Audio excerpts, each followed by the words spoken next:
Your accounts have been frozen, ma'am. The woman's voice on the phone was calm, almost rehearsed, like she had said those exact words 100 times before. But for me, they landed with a strange kind of silence, the kind that doesn't echo, the kind that settles deep in your chest and stays there. I didn't ask her to repeat it. I didn't raise my voice. I didn't even sit down. I just stood there in my kitchen, one hand resting lightly on the counter I had wiped every morning for the past 30 years, and I let the words settle. Frozen. Not restricted. Not delayed. Frozen. Is there anything else I can help you with today? She asked, still polite, still distant. I looked out the window above the sink, at the maple tree in the backyard, the one my husband planted the year our son turned 5. The leaves were just starting to change, a slow burn of red and gold, steady and predictable. Unlike this. No, I said quietly. That's all. I hung up before she could say goodbye. The house was quiet. It had been quiet for a long time, but that morning it felt different. Not empty, not lonely, just observant. Like the walls were listening. I walked to the dining room, where the table was already set for dinner. Lauren had insisted on coming over that night, said she wanted to check in, her voice sweet in that careful way she used when she was planning something. Ryan had agreed to quickly. He always did lately. I adjusted a fork that didn't need adjusting, then smoothed out a napkin that had no wrinkles. My hands were steady. That surprised me. At 68, you expect your hands to tremble when something like this happens. But mine didn't. They moved the same way they always had. Precise, quiet, controlled. I thought about the last few months. The small things. The questions Lauren would ask, always casually, always with a smile. Do you still manage all your accounts yourself? She had said once, pouring coffee like it was just another Sunday. That must be a lot to keep track of. I had smiled back. I've been doing it for years. She nodded, like she admired that. Like she respected it. Ryan had barely looked up from his phone. Then there were the papers. A form left on the counter. A document tucked under a stack of mail. Just something routine, Ryan had said when I asked. Nothing you need to worry about. I didn't sign anything. I remembered that clearly. I never signed anything without reading it twice. That was something my husband taught me. Read it once for what it says. Read it again for what it doesn't. I walked into the living room and sat down in my usual chair, the one by the window where the light came in just right in the late afternoon. I folded my hands in my lap and waited. Not for an answer. Not for an explanation. Just waited. Because waiting has a way of revealing things. People get comfortable when they think time is on their side. They start to believe the story they've created. They relax. They make mistakes. By the time Lauren and Ryan arrived that evening, I had already made tea. I didn't drink it. I just let it sit there, steam curling slowly into the air. Lauren walked in first, her smile bright, her posture perfect. Evelyn, she said warmly, stepping forward like nothing in the world had changed. Ryan followed behind her, quieter, his eyes flicking toward me for a second before looking away. Mom, he said, like it was just another dinner. I nodded. You're right on time. Lauren glanced at the table. Everything looks lovely, she said. She always said that. I gestured for them to sit. I got a call this morning, I said, my voice even, almost gentle. Ryan froze for just a second. Lauren didn't. She picked up her napkin and placed it neatly on her lap. Oh, she said, tilting her head slightly. From the bank. That was all I said. I didn't explain. I didn't accuse. I just watched. Ryan's fingers tightened around his glass. Lauren's smile didn't fade, but it changed, just slightly, like a reflection shifting in water. That sounds stressful, she said carefully. I nodded again. It could be, I replied. For some people. Silence settled over the table, thick but controlled. I reached for my tea and took a slow sip. It had gone lukewarm. I didn't mind. I set the cup down and looked at them both, really looked this time. Not as my son, not as my daughter-in-law, just as two people sitting across from me, playing a game they thought I didn't understand. And in that moment, I realized something simple. They thought I was finished. They thought freezing my accounts meant freezing me. I almost smiled, because they had made one very important mistake. They assumed I needed access to my money to have control. They forgot who taught them how to build everything they now wanted to take. And that was the moment I decided I wouldn't ask for anything back. I would simply take something from them instead. Quietly. Completely. Permanently. I woke up the next morning at exactly 6:30, the same time I had woken up every day for the past 40 years, and for a brief moment, before my feet touched the hardwood floor, everything felt normal again, like the call from the bank had been a dream that would dissolve under daylight. But then I remembered the word frozen, and the stillness came back, quiet and precise, settling into place like it belonged there. I walked into the kitchen, brewed my coffee the way I always did, 2-level. Scoops, filtered water, no shortcuts, and I stood there watching the machine drip slowly into the glass pot. Each drop steady, predictable. Unlike people, people change when they think they have something to gain, and lately, I had been seeing that change more clearly than ever. I did not rush, I did not panic. Instead, I opened the drawer where I kept my documents, the ones I had organized myself over the years: tax returns, bank statements, property records, all labeled in neat handwriting, all placed exactly where they should be. And I noticed something immediately: a folder slightly out of line, just a fraction of an inch, but enough. I pulled it out and flipped through the pages, nothing missing at first glance, everything still there, but the order felt disturbed, like someone had gone through it and tried to put it back the way they found it. Almost perfectly, but not quite. And that was when I understood that this had not happened overnight. This had been building, quietly, carefully, while I was still treating them like family. I poured my coffee and sat at the table, the same seat I had sat in for decades, and I let the silence stretch, because silence reveals patterns, and patterns reveal intent, and once you see intent, you cannot unsee it. I thought about Ryan as a boy, how he used to ask permission for everything, how he would stand in the doorway and wait until I nodded, even for something as small as taking a cookie from the jar. And now he avoided my eyes at dinner. Now he let Lauren speak for both of them. Now he sat across from me like a guest in a house he had already claimed as his own. And that shift did not happen in a single moment. It happened slowly, one decision at a time, one silence at a time, until I became something they could manage instead of someone they respected. I finished my coffee and rinsed the cup, placing it back exactly where it belonged. Then I picked up the phone and called the bank again, not to complain, not to argue, just to listen. The man who answered this time had a different tone, less polished, more cautious, like he already knew what I was going to ask. I gave him my name, my information, and I waited. He placed me on hold for longer than necessary, which told me more than anything he could have said. And when he returned, his voice had lowered just slightly. "Ma'am, there was a request submitted regarding your accounts," he said, choosing each word carefully. "A request for review and temporary restriction." I looked out the window again, at the same tree, the same leaves, unchanged. "Who submitted it?" I asked, my voice steady. He hesitated, just long enough. "I cannot disclose full details without proper authorization," he replied, and that was enough, because hesitation is a form of confirmation, and I did not need him to say their names. I already knew. I thanked him and ended the call, not because I was satisfied, but because I had heard exactly what I needed to hear. This was not a mistake. This was not a system error. This was intentional, structured, documented, and that meant it could be undone, not emotionally, not with confrontation, but properly, methodically, the same way it had been done to me.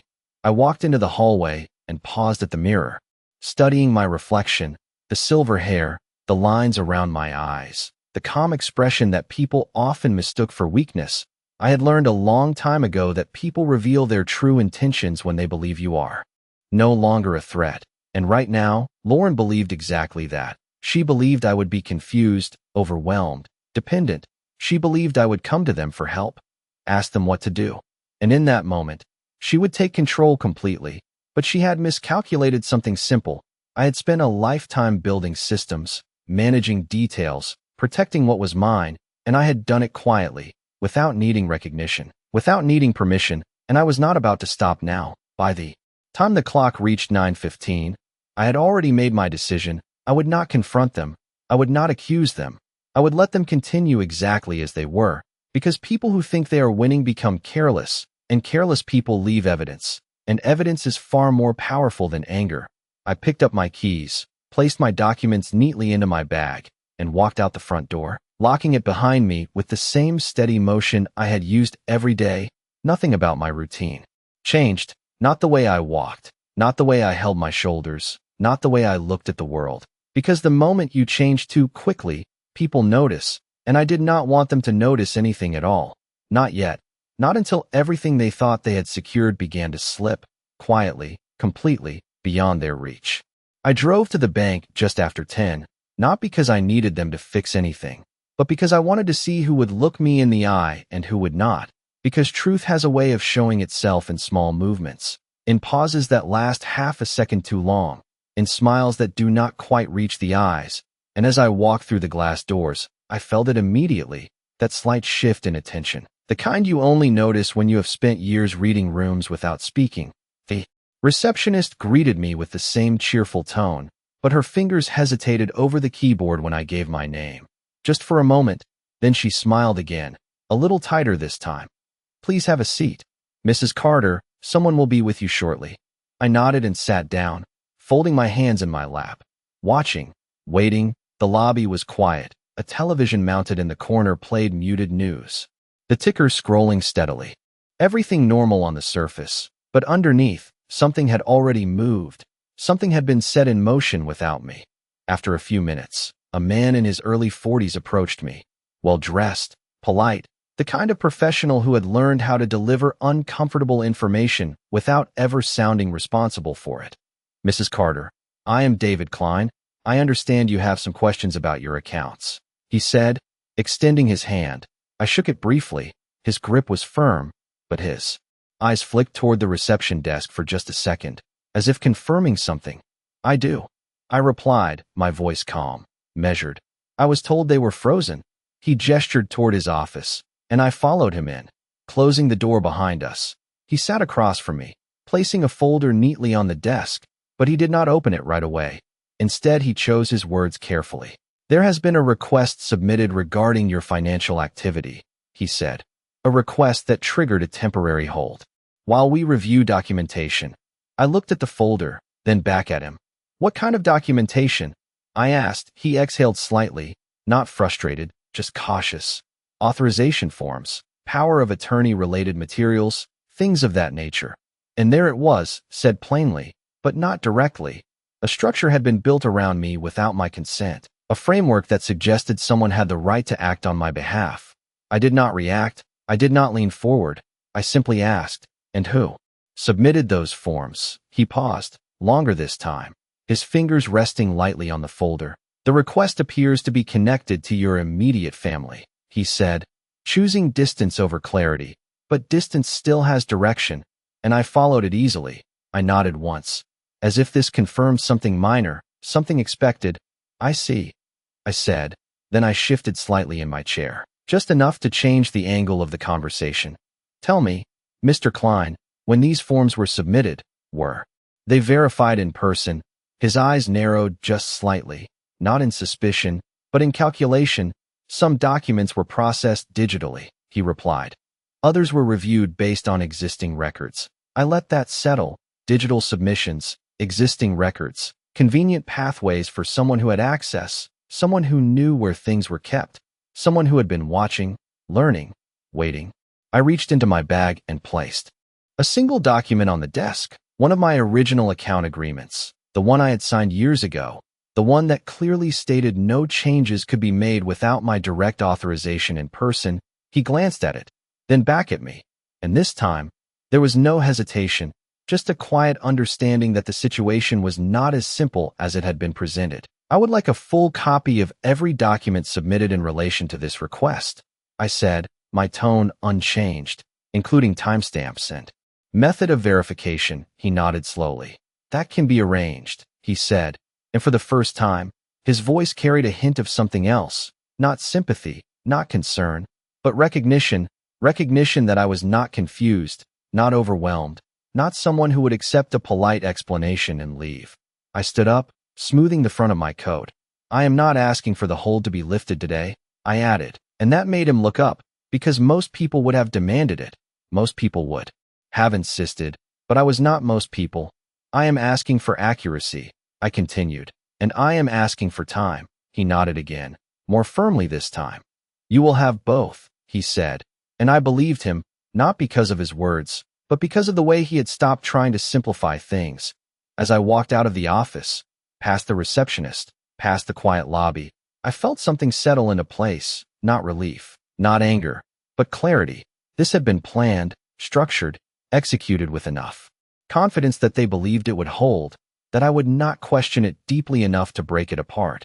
And that was their second mistake, because now I had confirmation, not from them, but from the system they had tried to use against me. And systems, unlike people, leave records, they leave trails, they leave gaps where something does not quite align, and I had spent a lifetime finding those gaps. By the time I reached my car, I was already thinking 3 steps ahead, not about what they had done, but about what they had overlooked, because people who focus on control often forget about consequences. They build their plans forward, never considering how easily those same structures can be reversed. And as I started the engine, I realized something simple. They had not just tried to freeze my accounts. They had revealed exactly how they intended to take everything. And in doing so, they had given me everything I needed to take it back. Not loudly, not emotionally, but in a way they would never see coming until it was already done. I did not go home right away after leaving the bank. Instead, I drove slowly through the neighborhood, past streets I had known for decades, past houses that had not changed in years, because I needed time, not to calm down, but to arrange my thoughts in the right order, because once you act, you cannot take it back, and I had no intention of making a move that was anything less than precise. I pulled into a small parking lot near a cafe I used to visit with my husband on Sunday mornings. The place looked the same brick walls, the same wide windows, the same quiet hum of conversation inside. And for a moment, I allowed myself to sit there without moving, my hands resting lightly on the steering wheel, remembering how he used to say that people always reveal themselves eventually. You just have to give them enough space to do it. And I realized that this was exactly what had happened. Lauren had not rushed. She had not made obvious demands. She had simply waited, observed, and positioned herself carefully, one small step at a time, until she believed she had control. I stepped inside the cafe and ordered a cup of black coffee, nothing else, then chose a table near the window where I could see the street, not because I was expecting anyone, but because I preferred to see what was coming before it arrived. I sat down, placed my bag beside me, and began to think through everything I now knew, not emotionally, not as a mother, but as someone reviewing a system that had been compromised. The documents, the digital submissions, the timing, all of it pointed to planning, not impulse. And planning always leaves structure, and structure can be traced. I took a slow sip of my coffee and replayed the past few months in my mind, this time without giving anyone the benefit of the doubt, and the pattern became clearer. Lauren had been the one asking the questions, but Ryan had been the one providing access, whether he realized the full extent of it or not. He had allowed it. He had stood by. He had chosen silence over responsibility, and that silence had been just as deliberate as any action. I remembered the afternoon Lauren had asked about my passwords, her tone light, almost amused. "I do not know how you keep track of everything," she had said, laughing softly. "I would forget everything in a week," and I had smiled, not answering directly, because I never shared information like that, but now I understood that she had not been asking for the answer. She had been measuring my response, testing boundaries, mapping out what she could and could not reach. I set my cup down and leaned back slightly, watching people pass by outside, each of them moving with purpose, unaware of the quiet calculations happening just a few feet away, and I realized something important. This was not just about money. This was about control, about removing my independence piece by piece until I became someone who needed permission to make decisions, someone who could be guided, redirected, managed, and once that happened, everything else would follow naturally. The house, the accounts, the authority, all of it shifting away from me without ever appearing forced. I reached into my bag and took out a small notebook, one I had used for years to keep track of details, appointments, reminders, and I opened to a blank page, writing down everything I had confirmed so far, the date of the call, the conversation at the bank, the mention of authorization forms, the digital submissions. I did not rush. I wrote each point clearly, because clarity is the foundation of control, and without it, even the strongest response can fall apart. As I wrote, I began to see not just what they had done, but what they had assumed. They had assumed I would react emotionally, that I would confront them, that I would ask questions directly and give them the opportunity to explain, to redirect, to soften the situation, but I was not going to give them that. I was not going to step into the version of this story they had prepared for me. Instead, I would stay exactly where I was, calm, observant, and just out of reach. I closed the notebook and placed it back in my bag, finishing the last sip of my coffee, which had cooled but not lost its strength, and I stood up, smoothing my coat once again. The same small gesture I had made countless times before, but now it carried a different weight, a quiet decision, a commitment to what would come next. When I stepped outside, the air felt sharper, clearer, and as I walked back to my car, I understood that this was no longer about uncovering the truth. That part was already done. This was about timing, about choosing the exact moment when everything would shift back into place, when the structure they had built would collapse under its own assumptions, and I would not need to raise my voice. I would not need to argue. I would simply present what was already there and let it speak for itself, because the strongest moves are the ones that require no explanation at all. I returned home just before noon, the sunlight falling across the front steps exactly the way it always had. Nothing in the world announcing that anything had changed, and that was the most dangerous part, because when betrayal is quiet, it blends into routine. It hides inside familiar spaces until you stop questioning it altogether. But I was not going to make that mistake again.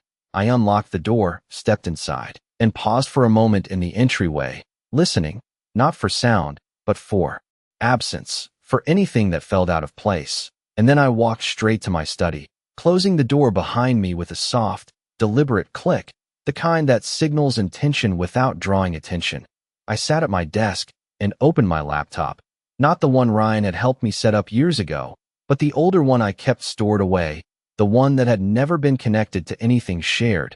And as it powered on, I felt a quiet sense of certainty, because separation is clarity, and clarity is where control begins. I logged into my primary email account, the one tied to my financial records, and I reviewed every notification from the past 6 months, not quickly, not scanning, but reading each line carefully, each timestamp, each sender, and patterns began to emerge, small at first, then undeniable, security alerts that had been marked as resolved, password reset confirmations I did not remember initiating, notifications that had been opened but not by me, and there it was, the confirmation I had been waiting for.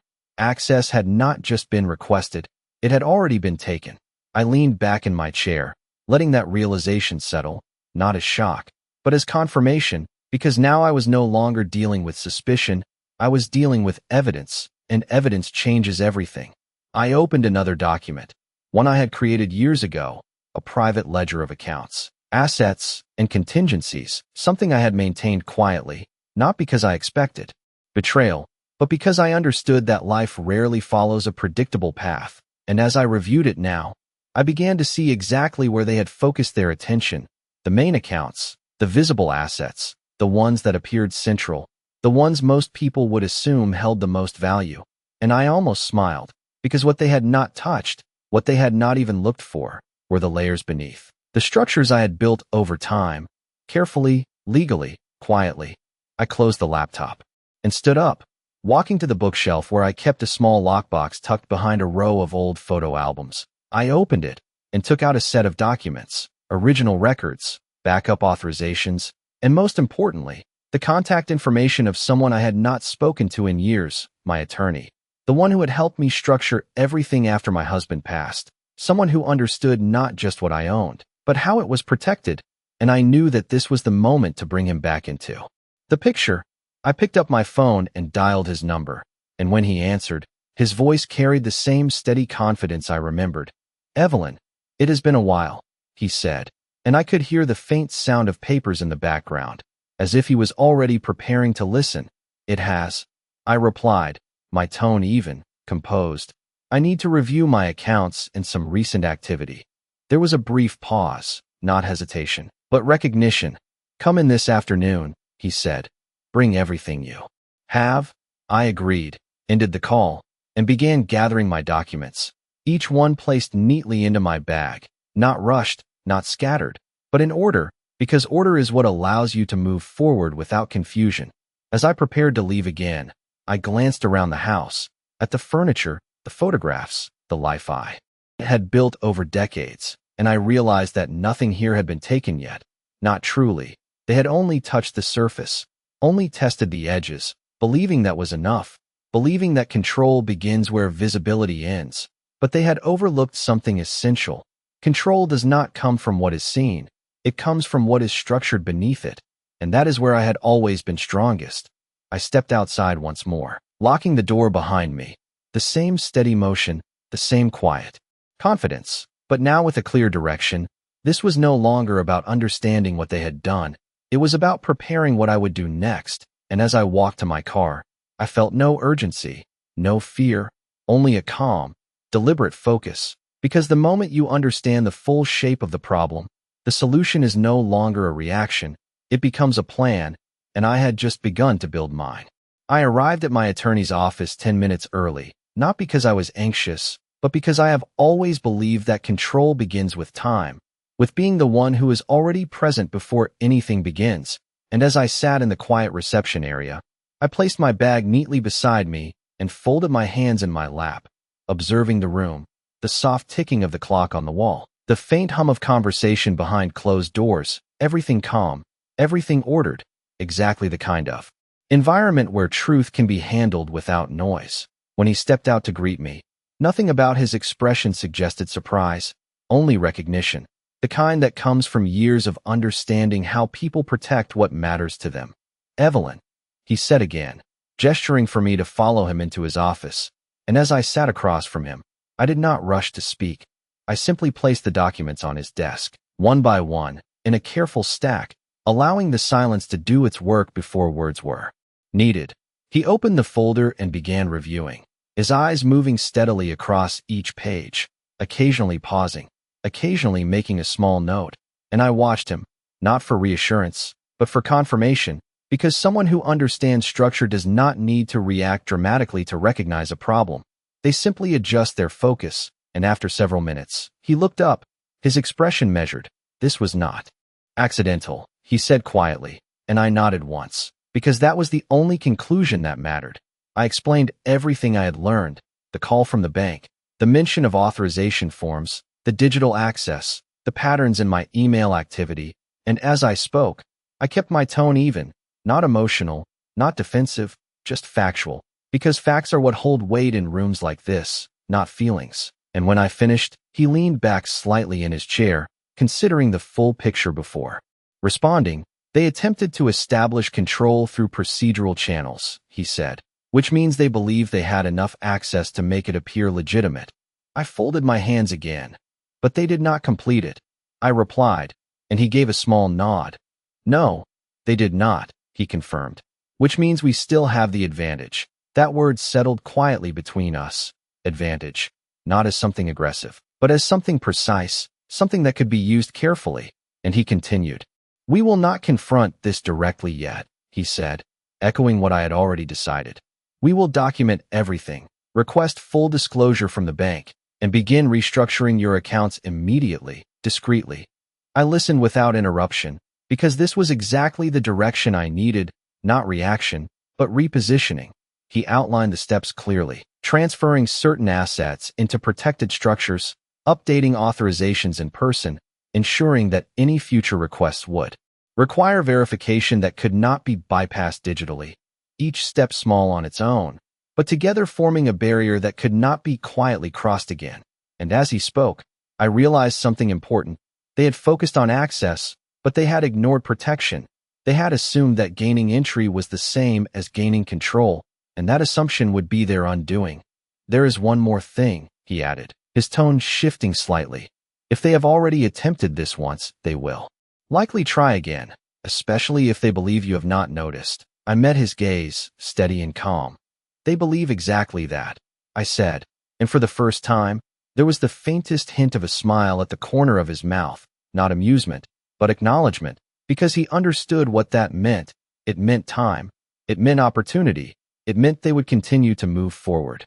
Unaware that the ground beneath them had already begun to shift, we spent the next hour reviewing every detail, every account, every layer of structure I had built over the years, reinforcing what needed to be reinforced, adjusting what needed to be adjusted, and by the time I stood to leave, everything was in motion, not visible, not dramatic, but real, precise, and irreversible. As I walked out of the office, the late afternoon light stretched across the pavement, long and steady, and I felt something settle into place inside me. Not relief, not satisfaction, but alignment, because now, every step forward had purpose, every action had direction, and nothing would be left to chance. I got into my car and sat for a moment before starting the engine, thinking not about what I had lost, but about what they had revealed, because in trying to take control, they had exposed their entire approach, their timing, their assumptions, and that information was far more valuable than anything they could have accessed. Because now I was no longer reacting to them.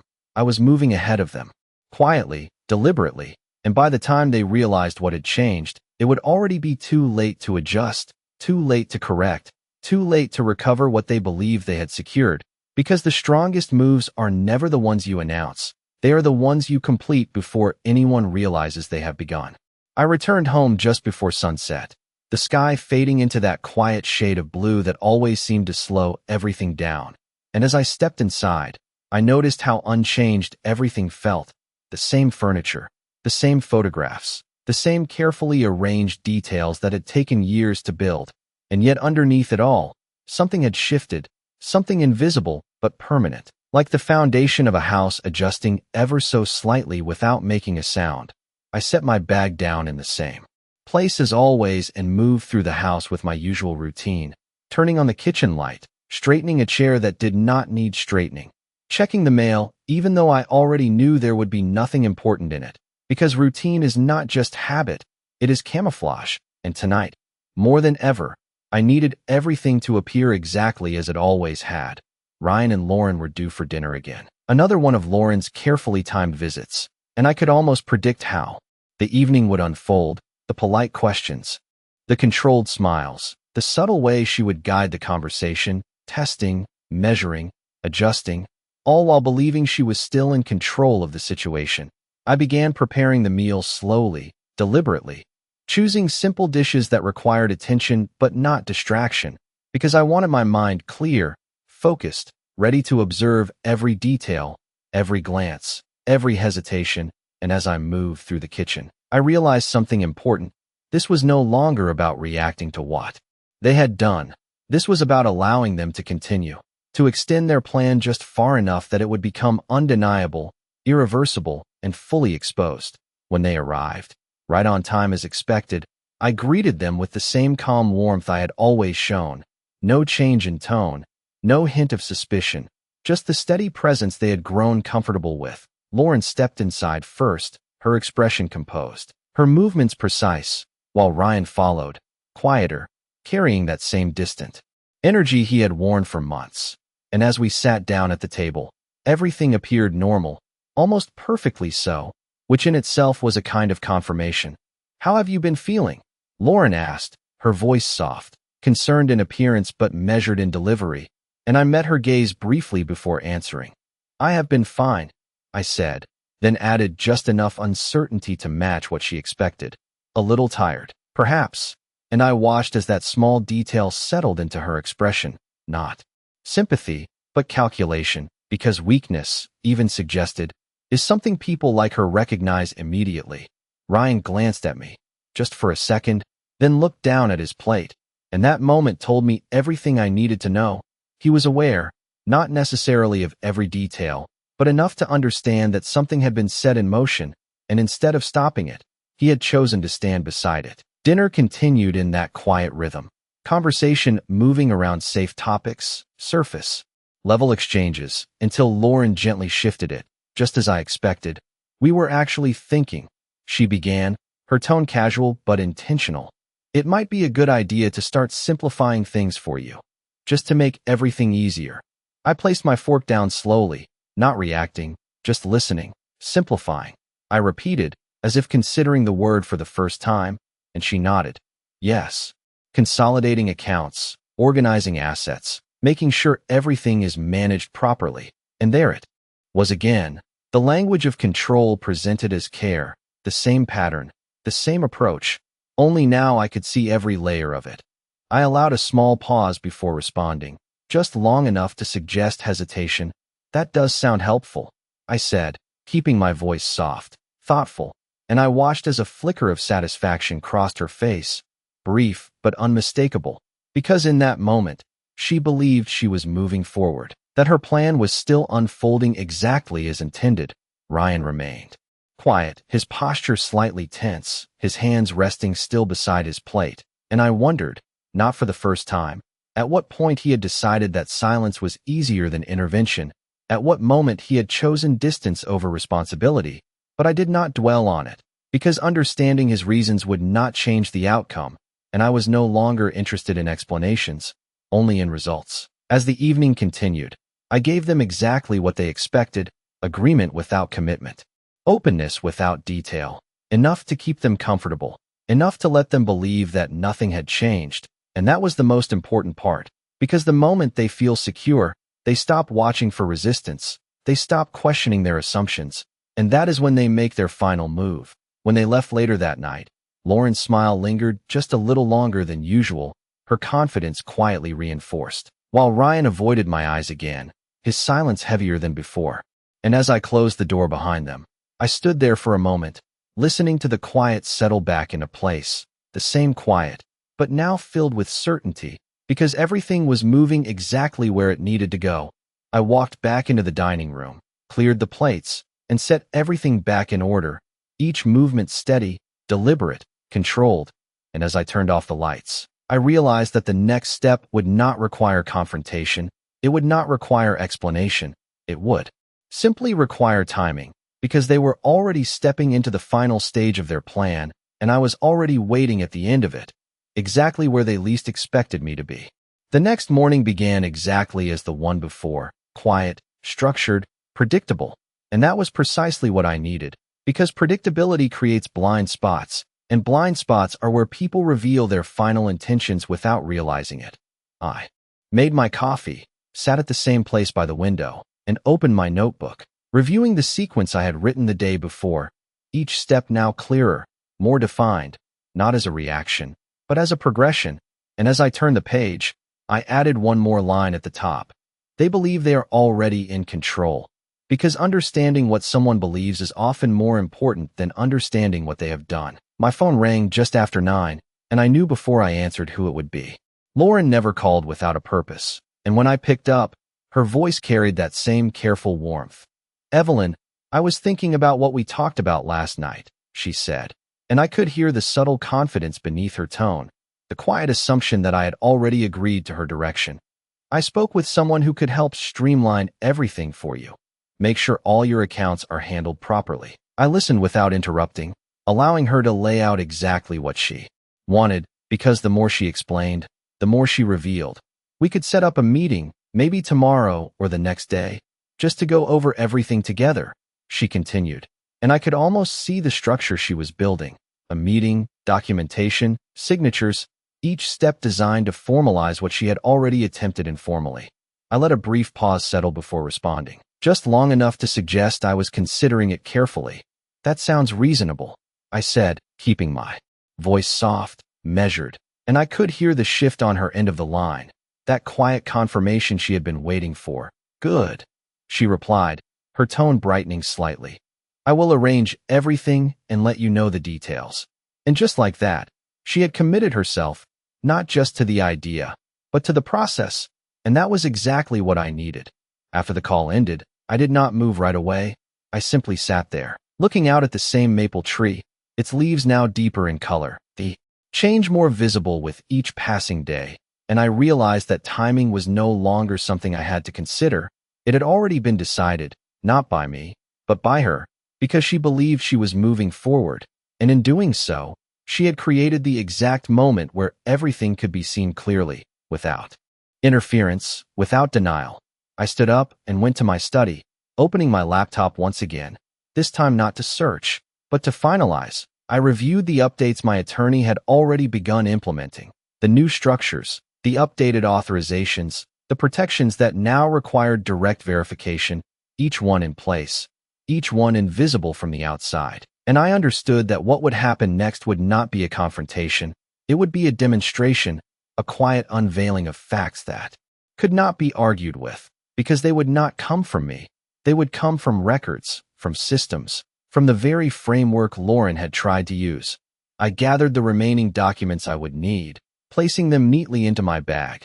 Not too many, not overwhelming, just enough to establish clarity, and as I closed the zipper, I felt that same calm settle in, the kind that comes not from certainty of outcome, but from certainty of preparation. The rest of the day passed without urgency.